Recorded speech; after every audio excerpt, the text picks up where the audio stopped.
My name is Adam Snyder. I'm mechanic for number 50, Malcolm Stewart for GEICO Honda. I grew up on the mechanical side of things. My dad worked at a boat shop when I was young. I spent a lot of time out there. Everything we did, I grew up in the Northeast in New York, so it was always snowmobiles and motorcycles and four-wheelers, and that's where I got my start. My dad taught me to work on things because we didn't take him to shops and fix things. We did everything ourselves. So I owe a lot to him getting me started on everything. And I decided at the end of high school I was going to join the military, and then I decided not to. So when I did that, I decided to go to MMI, and I started working on motorcycles. And going down there, I met certain people, and I met the right people, and that's how I ended up getting my first job with an amateur. Racing is totally different. It's in a league of its own. I mean, everything you do is a little bit different. MMI is a really good school to teach you goal-oriented, like to fix problems and fix a motorcycle, how to work on things, the right way to do it, the paperwork in a dealership, how to work flat rate. It teaches you the basics on how to do everything across a wide range of four-wheelers, motorcycles, side-by-sides, boats. So it's a good school. Does it directly teach you how to do this? No. But this is a sport where it takes time. You have to pay your dues, and you get to where you need to be. Now, when my goal going in there was to do what I do now, so I honestly had no goal whatsoever to work in a dealership. Like, I had no desire in any way to do it.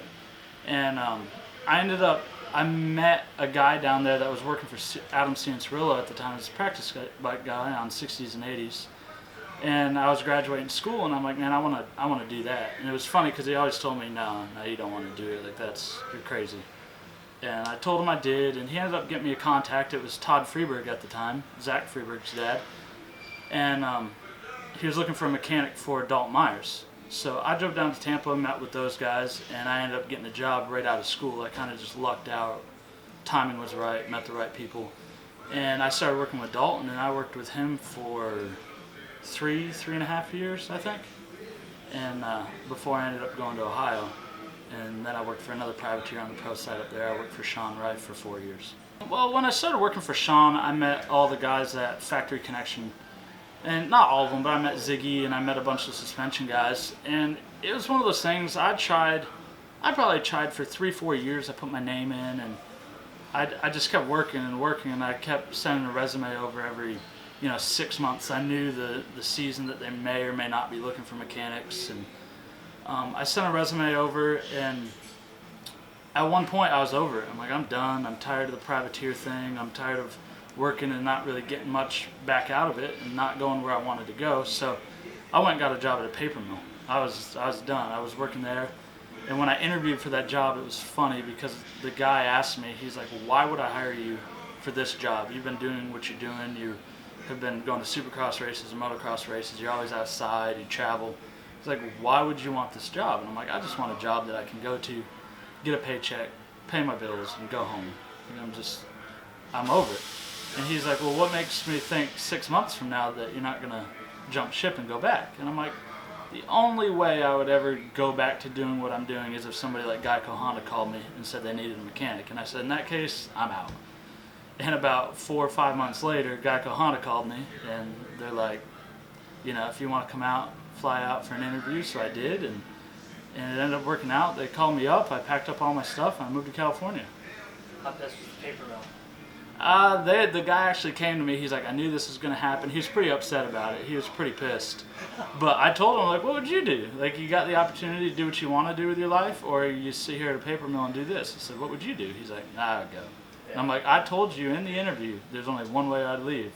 And he's like, yeah, I can't be mad at you for that. So everybody at GEICO Honda, everybody's so awesome. Like, they're professional. Everybody works together. I really believe, just walking around and talking to people like we do, our team has a certain dynamic to it. What it is, I couldn't honestly tell you, but everybody gets along. Everybody has a good time. And me personally, I'm a guy you can ask everybody else at the shop. I go around, I do my thing. I probably laugh and joke more than most, and either like it or you don't like it, and everybody seems to get along. There's always that sense of criticism. Everybody's on each other's butt to do things a certain way and give each other a hard time, but at the end of the day, it all gets done. Everybody pitches in to do the job. But yeah, I mean, getting rattled, I figured out over years, getting stressed out, getting rattled and upset, like it's not gonna fix the bike. It's not gonna fix the problem. At the end of the day, you still have the same problem. So Malcolm's one of those guys. It's not hard to get along with the guy. I mean, the whole family. I mean, I feel like they catch a bad rap sometimes, but Malcolm, Big James, Sonia, Little James, everybody there, they're awesome. Like, they're good people. Forging a relationship with Malcolm, I've known him for quite a few years. Back when I lived in Florida, I had been to his place and I had been around him, and you know, he came over to the team and they were setting up the program this year. GEICO made a few changes in-house with Christian coming on board for a full year, and you know, me and Malcolm ended up getting paired up, and I feel like it's a good relationship because I have a way to be able to push Malcolm and tell him certain things, but I know, you know, Dad's going to tell him what he needs to do. Laraco needs to tell him what to do. And I just sit back and let that run its course, and Malcolm always comes to me and asks, you know, what do you think? How did I look? How did I do? You know, and, you know, I'm that honest figure. I'm never gonna lie to the guy. I always do what I can for him, and I'm willing to go above and beyond. But, you know, sometimes I need that outside guy that can either side with them or tell them the truth that they're looking for, and I think it just really clicks with them. And so far this year, it's panning out really well. Hopefully, we can finish the season pretty strong. Hey, every week I come in and I geek out, like, to see the engines, like you bust an engine out of a crate, and I just trip out. I think it's the coolest thing that is right there. For you to work on that stuff, do you get a sense of excitement every time you crack open an engine or bolt on a fresh, like, factory shop? Like, oh man, this is it. This is the part. Yeah, I mean, especially when you're new. I've done it a few years on the team now, and sometimes you have that struggle where you lose that sense of where you're at, and you forget that this is the top. Like, this is where everybody wants to be, and you'll open up an engine and you just set it to the side, and you know, most people, they love it. And I still do, but sometimes you have to take a step back and realize, this is awesome. Like, this is what this is what we work for. This is why we're here.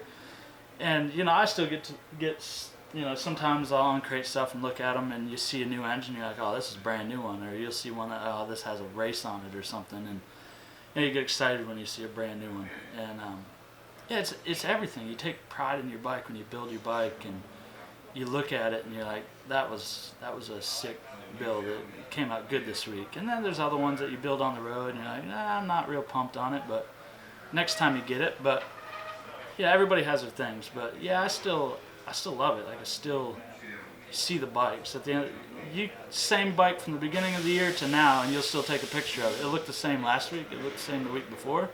Sometimes you just take a picture of it. You still like it. Still looks good, yeah. It still looks good, because going into the year, there was a lot of changes that were made. We had some mechanics come, some mechanics go, but we have a bunch of rookies as mechanics, and it was only 3 years ago that I was a rookie on the team. And at the time, Hutcho was working for Justin Bogle, and he had the red plate at one point.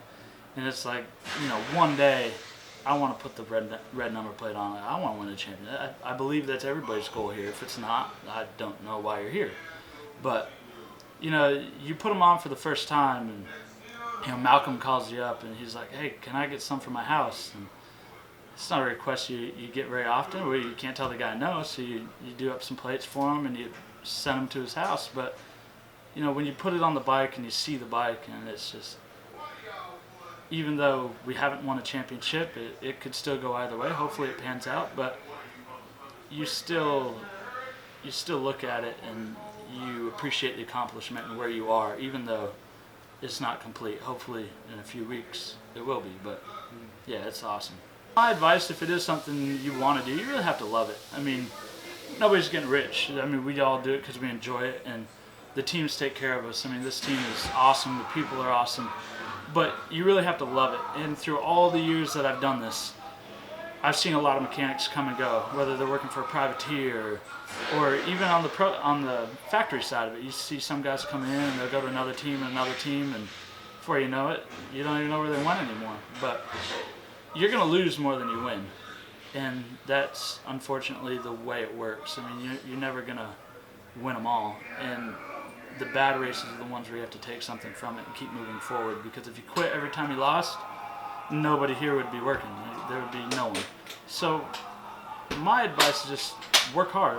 Keep going after what you're going after. If you want to do it, it took me 7 or 8 years before I finally got a job with GEICO Honda. I worked on a couple other smaller teams like Utter Motorsports and stuff like that out of Ohio. Great guys. Helped me get to where I am today. But, you know, teams come and go and things happen, but you got to be willing to work for nothing. Coming out of school, working for privateers, you make hardly anything. You live in their basements, and they take care of you. Great people again, but you got to pay your dues, and that's the way it works. Then when you finally get here, it's that sense of accomplishment. But you definitely just got to keep at it. Don't give up.